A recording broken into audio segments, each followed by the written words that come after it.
अस्सलाम वालेकुम। मैं आज आपके लिए एक वीडियो लेकर आया हूँ। चलो आओ मिलकर देखते हैं और बाद में इस पर बातचीत करेंगे। शुरू करते हैं।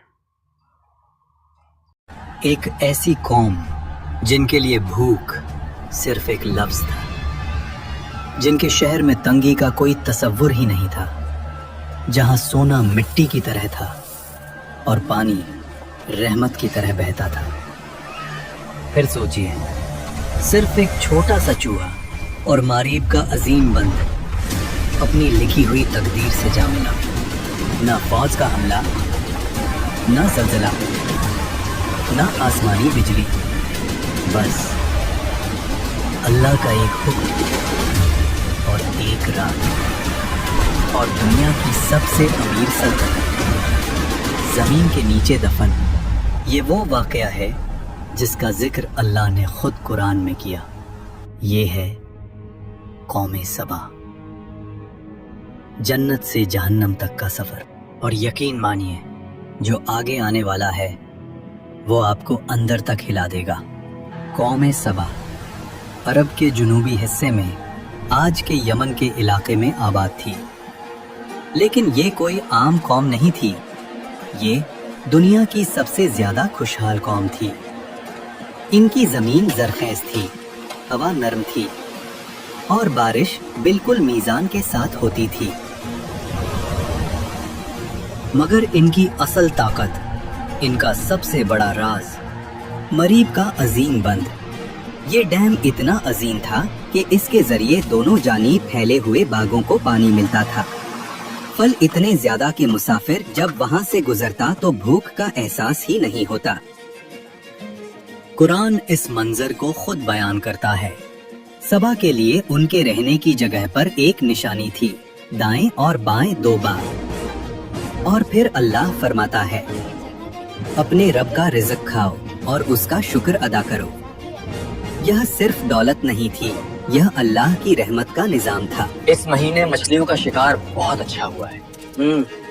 हमारी तजारत हर महीने बेहतर हो रही है। शहर साफ, निजाम मुनज़्ज़म, लोग अमन में। कुरान ने इस शहर को कहा पाक शहर और बख्शने वाला रब। ये थी जमीन पर जन्नत। इसी कौम की सबसे मशहूर हुक्मरान रानी बिल्कीस। तफसीर इब्ने कसीर के मुताबिक बिल्कीस एक समझदार, बाहिकमत और ताकतवर रानी थी। उसका तख्त अजीम था, उसका निजाम मजबूत और उसकी सल्तनत दूर दूर तक मशहूर। यहाँ तक कि उसका जिक्र अल्लाह के नबी हजरत सुलेमान अलैहिस्सलाम तक जा पहुँचा। हजरत सुलेमान अलैहिस्सलाम, वो नबी जिन्हें अल्लाह ने ऐसी ताकत दी जो किसी और को नहीं मिली। जिन्नात उनके हुक्म में, परिंदे उनकी जबान समझते और हवा उनके लिए चलती। उन्होंने बिल्कीस को खत भेजा। कुरान इस खत के अल्फाज बयान करता है। ये खत सुलेमान की तरफ से है और ये अल्लाह के नाम से शुरू होता है। और दावत दी, अल्लाह के आगे सजदे में झुक जाओ। बिल्कीस ने मशवरा किया, तोहफे भेजे, सोना, चांदी, जवाहरात।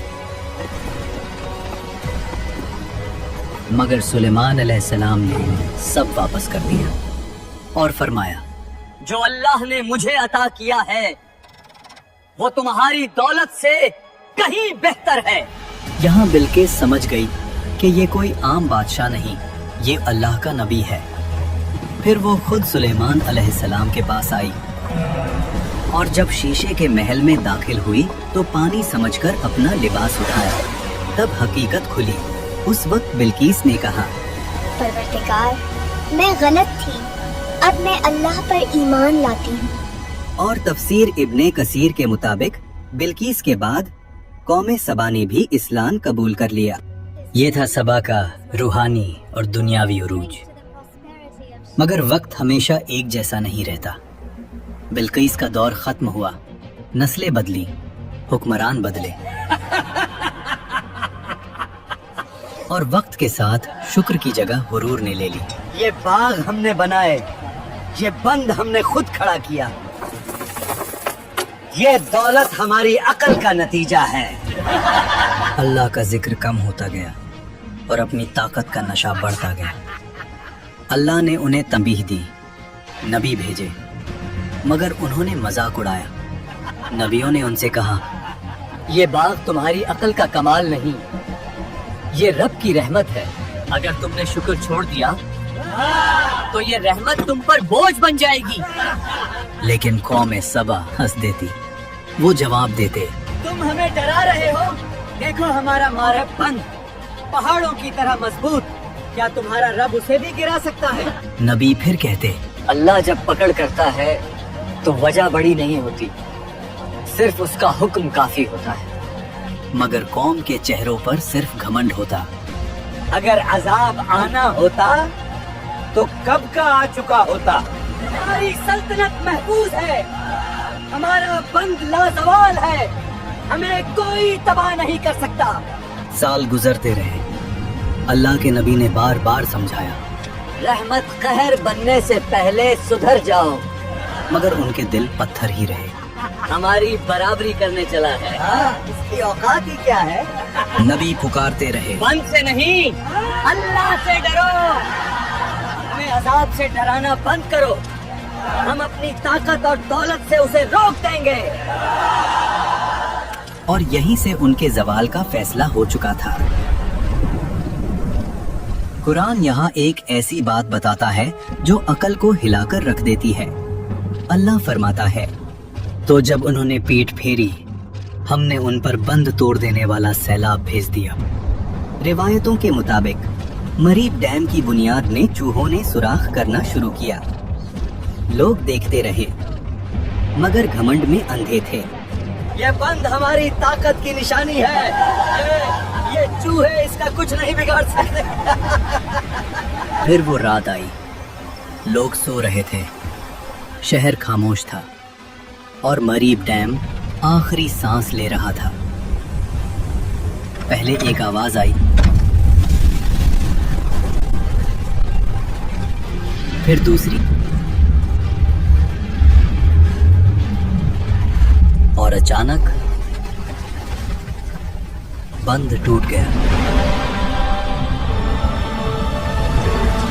पानी जो कभी रहमत था अब कहर बन चुका था।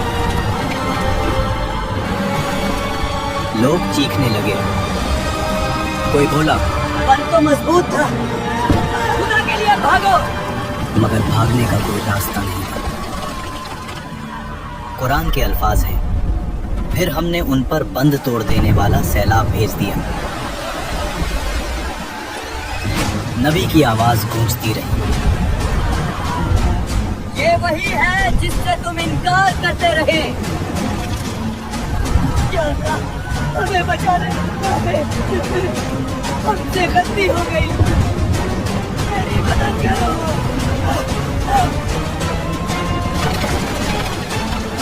उठती लहरें शहर पर गिरती गईं, हर कोने को अपनी लपेट में ले रही थी। घर, बाग और बाजार सब एक साथ डूब गए। लोग चीख रहे थे, सिर्फ अपनी जान बचाने की कोशिश में। कुछ गिर रहे थे, कुछ लहरों में घुल रहे थे, और हर शोर सिर्फ कहर में घुल गया। आखिर में एक ऊंची लहर उन सबको हमेशा हमेशा के लिए खामोश कर गई।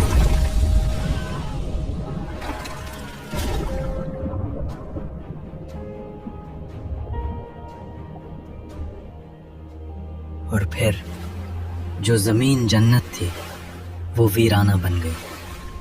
बाग मिट्टी बन गए, घर बह गए, शहर के शहर खत्म हो गए, नस्लें खत्म हो गई, सिर्फ वाकया रह गया। अल्लाह फरमाता है, उनके बागों के बदले कांटेदार झाड़ियां लगा दी गईं। ये सजा क्यों थी?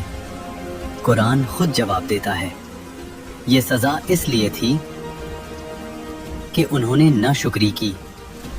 कौम सबा दौलत से तबाह नहीं हुई, गुरूर से तबाह हुई।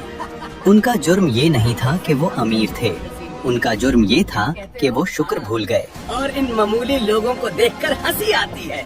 اور یہ واقعہ صرف ان کے لیے نہیں، یہ ہم سب کے لیے ہے۔ اگر اللہ کی دی ہوئی نعمت اللہ سے دور کر دے تو وہ رحمت نہیں رہتی، عذاب بن جاتی ہے۔ سوچئے، اگر ایک چھوٹا سا چوہا اللہ کے حکم سے سلطنت گرا سکتا ہے تو ہم کس گنتی میں آتے ہیں؟ کامنٹس میں لکھو، دولت یا غرور کس چیز نے قوموں کو تباہ کیا؟ ویڈیو کو لائک کرو اور چینل کو سبسکرائب کرو۔ چلو جی، ویڈیو مکمل ہوئی۔ شکریہ دیکھنے کے لیے، اور ایسی ویڈیو دیکھنے کے لیے ہمارے ساتھ جڑے رہیے۔ انشاءاللہ آگے بھی آپ کو اچھی ویڈیو شیئر کرتے رہیں گے۔ اللہ حافظ۔